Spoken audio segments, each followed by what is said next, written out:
Halo semua, pada video kali ini kita akan kembali ya untuk bahas untuk weekly closing dari Bitcoin dan juga Ethereum. Kita akan nanti bahas dalam satu video ya, keduanya sekaligus dan juga data-data pendukung lainnya seperti itu. Sebelumnya saya mau infokan sama teman-teman dulu ya bahwa kita ada grup Discord yang teman-teman bisa join juga ya secara free. Caranya cukup mudah, cuma perlu klik link yang ada di pin komen ya. Di situ saya sertakan untuk linknya untuk teman-teman bisa join di grup Discord kita. Jadi kita lebih sering update di sana dan juga diskusi dengan teman-teman yang lainnya. Satu hari sekali biasanya saya update, dan juga untuk altcoin biasanya saya juga lebih sering update di sana. Jadi kalau ada teman-teman yang request yang menarik, baru saya akan upload di YouTube untuk pergerakan untuk altcoin. Kurang lebih seperti itu. Langsung aja ya, kita akan bahas untuk pergerakan dari Bitcoin-nya itu seperti gimana. Jadi kita buka untuk weekly time frame ya. Saya hilangkan semua gambar saya dulu. Saya mau tunjukkan sama teman-teman di sini. Ada hal yang menarik dan penting untuk kita perhatikan sama-sama. Atau coba saya kasih, bentar ya. Saya coba kasih chart yang kosong aja ya, biar kita lebih enak. Nah, ini chart kosong untuk Bitcoin ya. Kita akan coba lihat di sini merupakan area supply ya. Yang penting sempat menjadi area resist 2 kali dan akhirnya for the first time dia berhasil breakout. Dan yang menarik dari momen minggu kemarin itu dia ternyata sudah berhasil untuk retest kembali di area flipping areanya, area support resistennya. Jadi jatuhnya seperti ketika dia berhasil break, retest harusnya dia kembali lanjut naik lagi, seperti itu. Itu yang bisa saya lihat untuk pergerakan dari weekly Bitcoin-nya. Dan juga sebenarnya kalau kita juga gambarkan inside bar di sini ya, ini seperti membentuk fake out ya. Di area support bawah ini dia sempat membentuk fake out di bawah untuk mengambil liquidity, lalu dia closing-nya juga di atas area 62.000 seperti itu. Jadi ini bisa saya katakan ini menjadi satu indikasi yang sangat kuat untuk kita kembali reversal bisa naik atas lagi, membentuk pin bar ya untuk closing dari weekly Bitcoin-nya seperti itu. Lalu untuk time frame di daily, kita lebih jelas ya melihat bahwa Bitcoin sebenarnya, saya tunjukkan kembali ke chart yang sudah saya gambar. Nah, di sini dia sudah kembali reclaim area major supportnya di 62.000 ya. Jadi ini merupakan area penting. Dan saya melihat ini satu skenario yang possible terjadi, bahwa kita mempunyai satu area resisten terakhir ya. Ketika dia itu sebelumnya membentuk lower high, lower low ya. Di sini. Ini membentuk lower high dan ini membentuk lower low. Ini merupakan area flipping terakhirnya atau area perbatasan support resisten terakhir sekitar 66.000. Itu merupakan area yang harus untuk kita bisa closing di atas sana. Jadi teman-teman bisa lihat ini merupakan satu indikasi atau satu momentum terakhir ya untuk kita bisa kembali dengan yakin untuk Bitcoin bisa kembali bullish lagi, atau momen korektifnya itu sudah selesai. Momen ABC koreksi ya, kalau teman-teman sudah ikuti dari lama, ini ada potensi A, B, C koreksi, ini sudah selesai, dan syarat dia untuk kembali melanjutkan rally wave-nya, 5 wave ke atas, dia itu harus bisa closing di atas area 66.000 sampai 67.000 yang pertama. Kurang lebih seperti itu yang bisa saya sampaikan untuk daily time frame-nya. Lalu untuk time frame 4 jamnya juga sama ya, ini lebih jelas untuk area flippingnya, ini area lower high terakhir dan ini lower low. Jadi ketika dia naik ya, dia harus bisa tembus dari area 67.000 atau 66.000 ya, ini perbatasannya. Jadi dua area tersebut merupakan area penting yang kita harus reclaim kembali dalam waktu dekat, seperti itu. Untuk volumenya saya melihat ketika ini ada kenaikan ke atas ya, ini cukup steady ya, dia sempat naik di hari Jumat terakhir ya, ketika dia mulai reclaim naik atas setelah ada FOMC, ini volumenya mulai spike up lagi, dan ketika hari weekend kita lihat ini mulai declining ya, dan hari ini harusnya kita bisa mendapatkan konfirmasi untuk next pergerakan dari ETF itu seperti apa. Apakah mendukung untuk bullish kembali melanjutkan kenaikannya atau hanya sekedar fake out ya, karena kita masih harus tunggu konfirmasi secara volume juga yang pastinya. Kurang lebih seperti itu. Memang volumenya decreasing ya ketika harga itu naik, dan itu cukup lumrah terjadi memang karena kemarin itu kan weekend ya, Sabtu Minggu, jadi kita nggak bisa berharap terlalu banyak. Cuma teman-teman perlu antisipasi juga akan adanya fake out seperti itu. Jadi kalau misal fake out yang terjadi, kita bisa melihat mungkin dia akan retest dari area major supportnya dulu sebelum dia melanjutkan kenaikannya lagi. Sama seperti sebelumnya, tapi memang kita masih perlu adanya pullback dulu seperti itu. pullback-nya di sekitar 62 sampai 61 ribu ya, area major support yang terakhir, karena itu merupakan area support yang kuat ya. Setelah dia kembali reclaim, dia bisa menjadi area support kembali.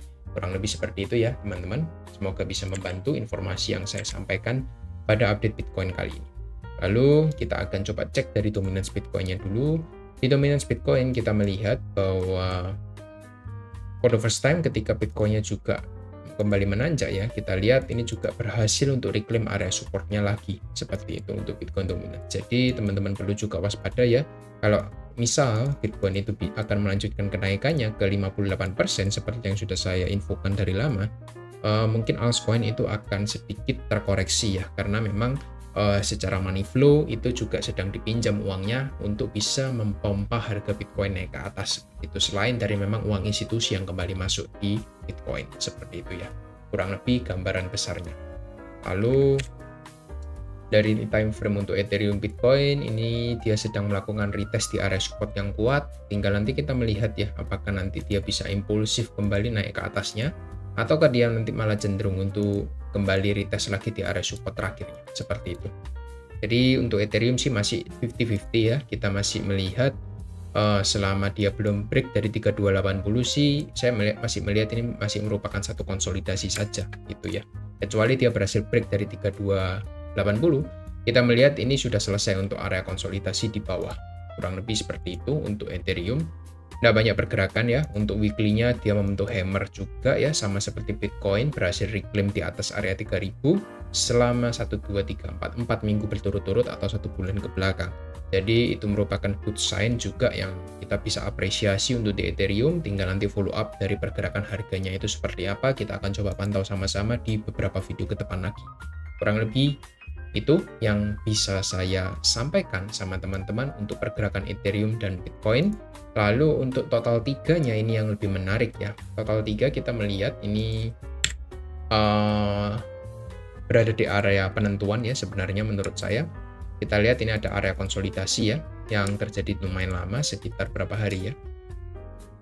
23 hari ya. Dan apabila nanti untuk total 3-nya ini berhasil break dan close ya di atas area 680 miliar dolar, ini ada possibility kita memang sudah mengalami bottoming untuk altcoin-nya, dan dia akan segera untuk retest di area all time high-nya lagi di sekitar 780 miliar dolar. Seperti itu. 780 ini akan menjadi next targetnya untuk total 3. Kenapa kok ini penting? Karena ini menentukan pergerakan atau nasib dari pergerakan semua altcoin yang ada di cryptocurrency ya. Jadi kalau Anda yang penggemar untuk altcoin, Anda bisa pantau ini 680 ini harus berhasil di take out dan close di atas sana.